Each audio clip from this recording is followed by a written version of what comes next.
Yeah, not the assassin, no longer the assassin player, it seems.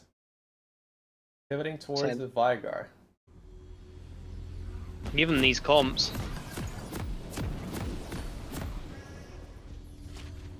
so I'm not seeing anything unusual from any teams in terms of runes at the moment.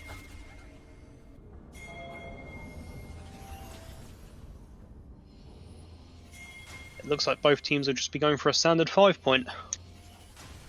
Welcome to Summoner's Rift. Although saying that, we are seeing the red side stacking up.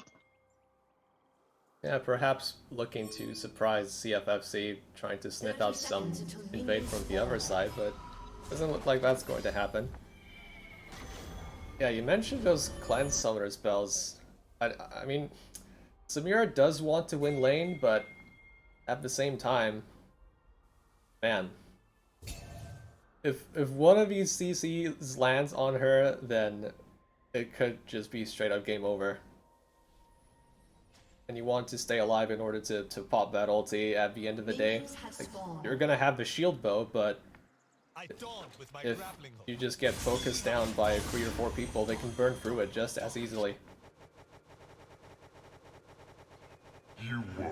Yeah, so heal will help in laning phase, but past that, the cleanse is just invaluable. Again, Vigar Cage, Nautilus in general, it's going to be a very hard thing to play around without a cleanse. She can't afford to make any mistakes. Alright, both junglers starting on red buff. Wibbly looks like he's going towards the Crudge instead of the Raptors. Oh, never mind. He was just kiting to the other side. I got baited. So both junglers going red Raptors. Whether what their actual plans will be, could be going for just a 4 camp here, or potentially a 3 camp into gank. Depends on obviously how the lane states end up going. Yeah, pretty much any variation of 3, 4, or 5 camp could be possible for the Xin. Whereas Hecarim, I feel like his full clear is fast enough to get in time for the scuttle. I mean, both junglers are pathing in opposite sides anyway, but... So it looks like we will be seeing the 3 camp here from Wibbly. Ooh, seeing a fight in the top lane. Nice combo coming in from Say So Blanc, but the follow-up from Dusk is pretty good. Pretty even trade, all in all, but it's Poppy who has the corrupting potions. And she's going to have priority in top lane right now for her jungler. Duke of Jamming doing some scouting on the other side. They should be aware of where the jungler is. So they've got that ward down on that blue buff. They know exactly where the Hecarim is. So probably the moment that blue buff's gone, they'll be backing off. Oh, we see a cage coming down here on the mid lane. Max Sprint's in a lot of trouble. The cage comes in. Wibbly Dean almost in position. There's also a big trade coming in the bottom lane. 2v2 action. Max Sprint is still being chased down. Wibbly Dean really committing to this play, but he's not doing enough damage right now. Vigar comes in with his own flash. The cage lands and they finally get that first blood. And here comes a follow-up from Ceiling Fan Fan Club. Bot lane had priority and they take advantage of it super nicely here. Wibbly Dean finally gets rewarded for his aggressive play, and it's Ceiling Fan Fan Club with the first 2 kills of this game. So that was an absolutely beautiful play there. Bot lane knowing exactly where that Hecarim is, allowing them to just sit under that tower, get that wave down, and move exactly when needed. So also a wonderful follow-up cage after the Orianna flashed out there just to make sure she isn't getting out, and it also kept Hecarim inside as well, who without a flash is stuck inside. So completely clean play from Ceiling Fan Fan Club there. Oh, the Infernal Chains land, but what a nice answer from Blanc here. That forces Dusk to flash away. That flash heroic charge must have surprised him a little bit, but here comes Wibbly Dean with a gank of his own, and Wind Becomes Lightning lands over that wall. In the right place at the right time. Wibbly Dean is, yeah, he's having a great game. I just want to say that was a really nice flash from Poppy. Instead of flashing away and getting absolutely nothing, turning that into her own engage there on the wall. Setting up perfectly there for Wibbly Dean to come in and finish off. Again, a very clean game so far from Ceiling Fan Fan Club here. Again, getting these early game leads they're known for.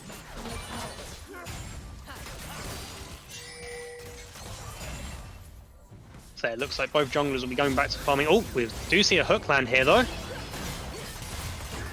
And the hookshot comes through. Is that going to be another kill on the bot lane here? Every single summoner being popped, but doesn't look like anything else will be got.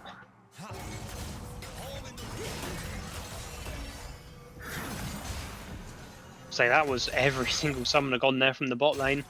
That will leave Archer in a position to pick up this wave, and Samira will be forced to back off here, losing about 2 waves worth, which that's going to cause her to suffer. But they do look like they are going to decide to stay.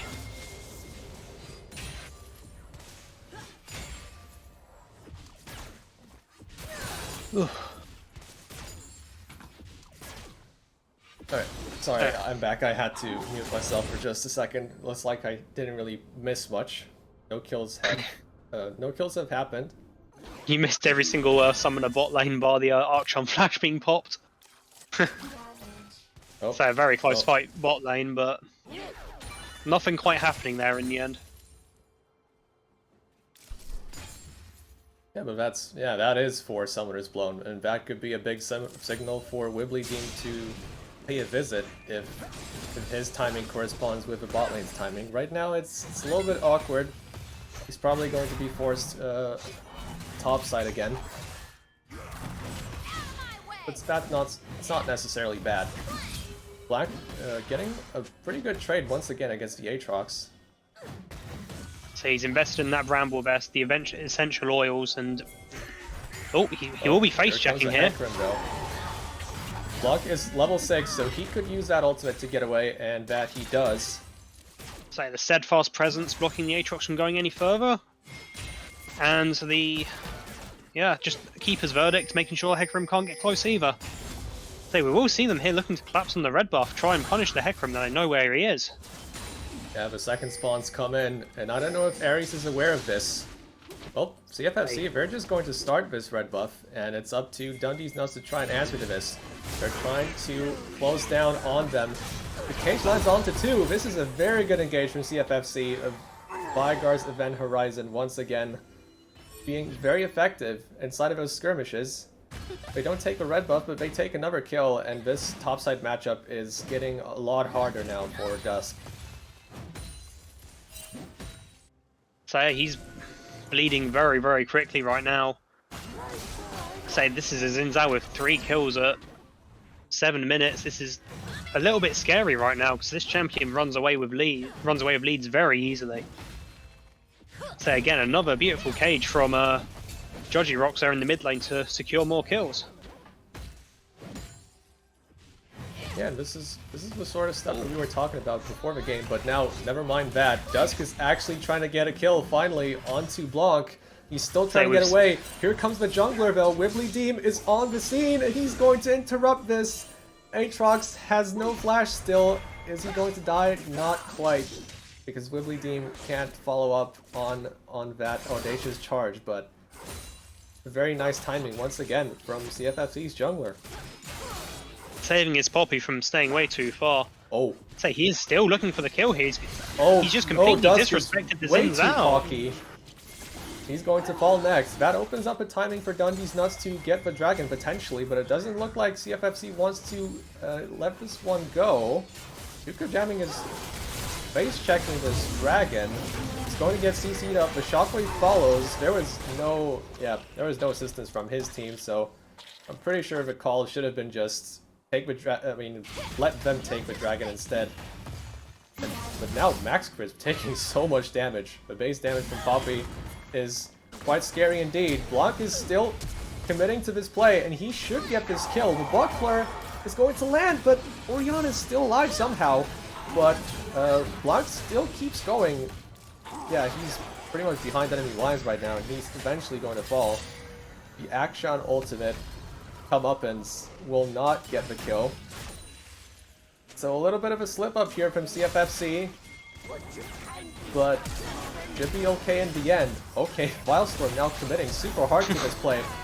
Nice block there from Weebly, but CFFC still want to commit to this, and Judgy Rocks, all he has to do is press R. That's another kill to his name.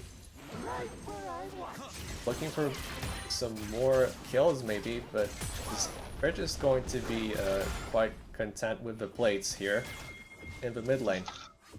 So that was a lot going on in a very short amount of time.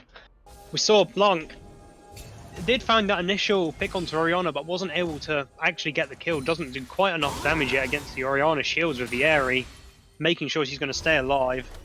They did, however, manage to capitalize on Blanc dying by eventually picking up the Orianna, so it doesn't end up too badly with the extra plates. It's a very action-packed game right now, to say the least. Yeah, but if we take a step back right now and look at the state of the soul lanes for Dundeeznuts, oh, never do I even have time to talk right now, because Blanc is once again all-inning Dusk, but Dusk is turning it around. Nice stopwatch though from Blanc. He actually had a stopwatch here, and would you look at that? It's Wibbly again.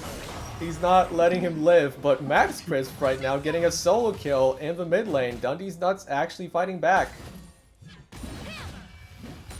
So Blanc taking that fight and just herding that Aatrox into the waiting arms of the Xin Zhao there for yet another kill. 5-0-1 at 10 minutes. Very scary. Well, that is interesting to note that, again, the Orianna solo killing the Veigar there. One of the champions that Orianna is actually able to keep in range without being in too much threat, so she doesn't walk inside the cage. Well, we'll see the Archon mid here while the top lane fight's happening. Oh, comeuppance. Oh, does Max Crisp have enough distance to... Yep, he did block all that damage with the help of his tower. Meanwhile, once in again... the top... Yeah. Nautilus roam top lane onto the Aatrox. Yet another kill. He's not having a fun time right now. Yeah, right now the solo lanes of Dundeeznuts are still quite behind. I mean, Orianna is in a little bit of a better state, but still doesn't have that mythic power spike. And in comparison, Aatrox is even further behind his lane opponent. And I think most of us know how bad Aatrox has it when he's behind on these items, when he can't 1v1 his opponent. And he's going to get bullied even further in the support as well. In the top lane, there's absolutely no escape for Aatrox. His flash already blown. The Herald is going to take down the turret as well. Maybe there's a window now for Dundeeznuts to make a play bot side, and they do catch out Granny's banner. Perhaps he should have been more aware of that fact that the jungler, was making a play on the other side of the map. Another cage lands onto Max Crisp. Fortunately for him, Veigar did not have his primordial burst back up. But yeah, this is CFFC taking down another turret in the top lane and making their gold advantage even bigger going into the next dragon. So one thing I want to note there is that on that 6th Aatrox dex, he was worth 112 gold to the support. We all see the Hex Flash over the wall here. Oh my goodness. The aggression from CFFC is palpable right now. Duke of Jamming does pay the price here. He will die to the turret plus the Orianna, but man. CFFC have come out to play today. They're not screwing around when it comes to these dives and these aggressive plays with their jungler. So that this is just a wonderful game to be a Xin Zhao right now. No stopping of action. It's just aggressive. I don't have anything else to say. I'm struggling to find times to talk here. It's all play-by-play, no colour. Yeah, I think if you're a Xin Zhao player, this is exactly the kind of game you want to be involved in. The one silver lining for Dundeeznuts here is that Hecarim has been picking up a lot of these kills on the cleanup. So at least the engage for them should be pretty good if they find the right opening. But right now, CFFC has the dragon positioning. They did this dragon pretty quickly. Now they have the opportunity to move into the blue side jungle, and Dundee should be pretty careful right now. It could get collapsed on. CFFC are looking. I don't think Dundee necessarily want this fight if they can help it. Gonna be a quick pause from Dundeeznuts. If you think it's the jungler having some connection issues. Should be resolved shortly, hopefully.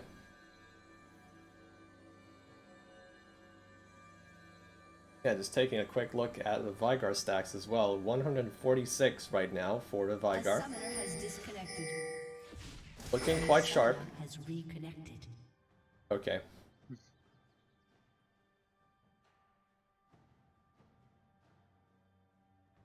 Yeah, right. This Hecarim, look, right now he's going for more of a traditional build as opposed to these more commonplace chem tank builds you've been seeing recently popping up. Going for the Divine Sunder, I'm assuming straight into a Stoics Gauge immediately after. A summoner has disconnected. So he's going to be outputting a lot of damage with this build as well. But it's just a case of, is he going to be enough to stand between Ceiling Fan Club and their victory here? Because they've already got a 4k gold lead. Which, a lot of that is just between the two top laners right now. As Aatrox is almost 2k gold down on the Poppy alone. Yeah, the solo lanes for Dundee are still in a sorry A state. summoner has reconnected. Aatrox is struggling to build his Gore Drinker. Oriana's still not hitting that Ludens. And if these champions don't hit their power spikes, then there's not a lot that they can do in the team fights. Obviously, then there's the Samira, but she has to commit really hard to a fight, and then that makes it so much easier for CFFC to find the counter engage. We were mostly hoping that the Oriana would take the brunt of carrying this team a little bit, but right now it's looking quite difficult for Dundee.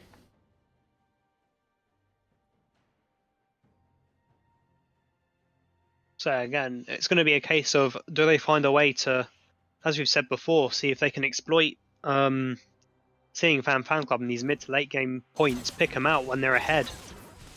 It's been done in 2 of these 3 games. Oh, you see the flash over the wall here. Immediately into the action, Max Crisp gets obliterated where he stands, and the engage continues from CFFC, but this is maybe where DZN can pick up some kills. There's the first one for the Hecarim. He continues on with the engage. That's already a double. We have a brief pause on my screen. Hopefully... It's probably because of the pauses, it's trying to catch up a little bit. Client's trying to catch up, but I imagine Ares could find another kill here. Okay, Wibbly Dean is going to stop that. And that could be a kill in response for Wibbly, not quite. Hecarim actually gets away, so no bounty goes to the way, to the side of CFFC. And yeah, not the cleanest engage on their part, but they get another turret. That also does create some time for Aatrox to push in that wave and get some jungle camps as well, but yeah, it's still a long journey ahead of DZN if they want to get back into this game. All things considered, that was not a bad fight for them. They managed to pick up 3 kills for 3 kills there, which means, in terms of, while the gold gap remains the same, the actual difference gets slightly smaller as we get obviously closer towards these full builds. So, all things considered, with their current situation, that was not bad for them at all.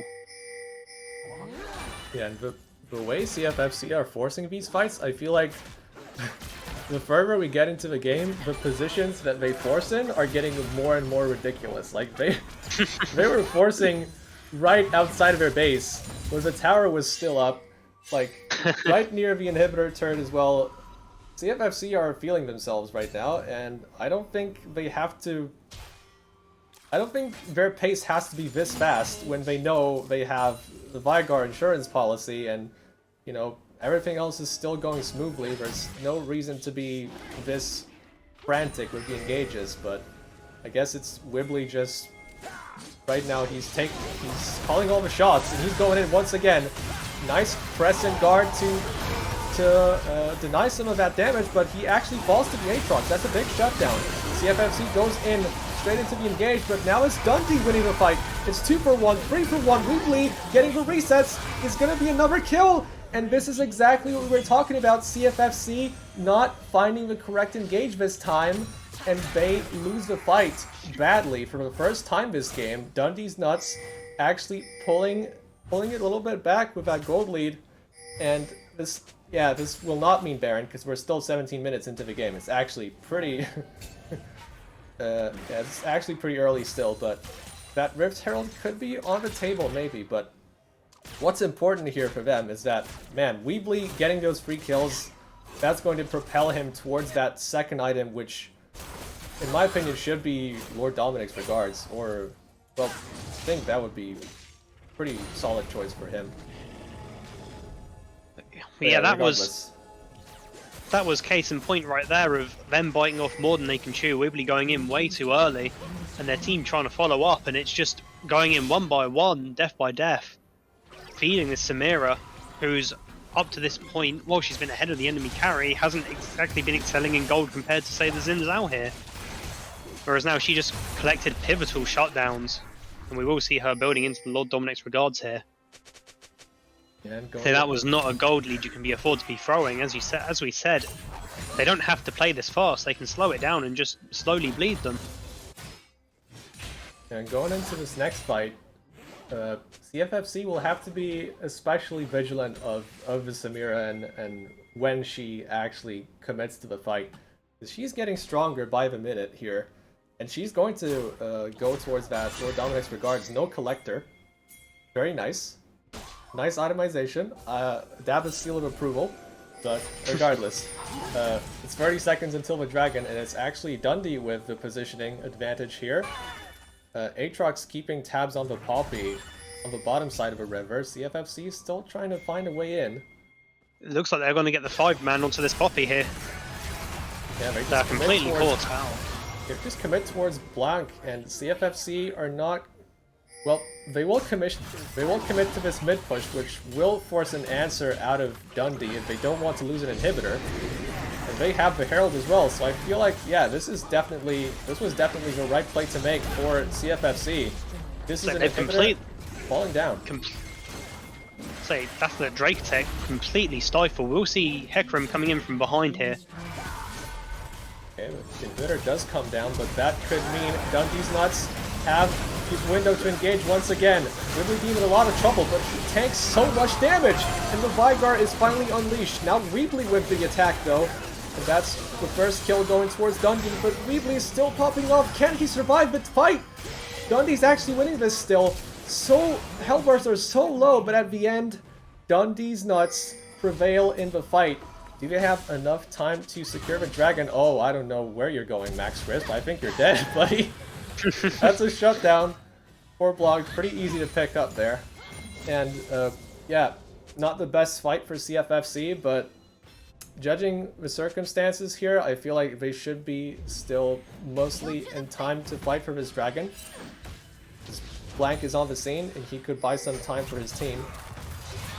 I don't think Aatrox can kill the Poppy right now. It's just not going to happen. There's the rocks, trying to get a pick. Not quite enough damage to kill the Aatrox, but is it Ares committing to the engage right now? Blank is trying to play bodyguard, but he's probably going to pay for that with his life right now. Whoa, nice damage from the Vygar though. Blank almost gets away, so close there. But now Max Crisp was way out of position with that TP. Completely left out by his team, and CFFC, they're going to get that dragon. But yeah, everything leading up to that was quite chaotic still. And if I were CFFC, I would like a little bit less of that chaos. If you could help it, just dial it back a little bit, because you're still winning. It's okay. The Vygar is doing exactly what he's supposed to. You just have to let him play the game. So it is important to look there amidst all that chaos. The Super Minions did manage to take that one of those 2 Nexus towers there. And we will see the Baron going down here as a response from that fight, which the first fight they finally managed to convincingly win over the last 3 or 4 there. Complete chaos. Yeah, this time Dundeeznuts engage was quite fragmented. It was first Aatrox going in, followed by the Hecarim, and then Orianna going in with that TP, and everything just didn't look the way it was supposed to look. That opened up a very easy dragon take for CFFC, and they're back to a pretty comfortable gold lead here, and with that Baron, they should be able to push that lead even further. But they So have to with make what- sure that Vygar doesn't get stranded. So with that middle inhibitor down as well, it means they can just focus on either on one of those lanes. The other one will eventually make that push they need in order to take towers. They don't need to work hard here. They just need to work smart. Judgy face check it. Nice cage though. Wibbly Bean now committing to the play once again. Blanked on the other side, trying to close out the escape from the members. Vilestorm will go down eventually. Red team's turret has been There destroyed. An was no way unfortunate to blast escape. cone right into the cage there. It was trying to find the engage onto the Vygar, I assume, but yeah, that cage was expertly placed and that denied the opportunity completely. Now CFFC, with a numbers advantage as well, with some of that engage down, they will feel even bolder going for these cages and some of these opportunities. Still pushing 5 members on one lane. Top wave not quite in position for CFFC, but right now they're not really concerned about that. They're just going to take this bottom inhibitor most likely. Wibbly Bean going for another play, followed up by Blank. This is another engage by CFFC. DTN now trying to counter-engage. Oh, it looks very good. The Shockwave followed up by the Samira, but the instant stun from Blank was sublime. And that pretty much sealed the deal for CFFC. If not for that stun, I feel like Dundeeznuts could have actually won that fight, but Blanc was right on the money. And this is just going to be a final push for this game. CFFC up to 2-2 at the in the win-loss record. It wasn't the prettiest game, but they got it done in the end. So yeah, that Samira ult was so close to changing that fight, but Blanc making sure it doesn't get to go off, and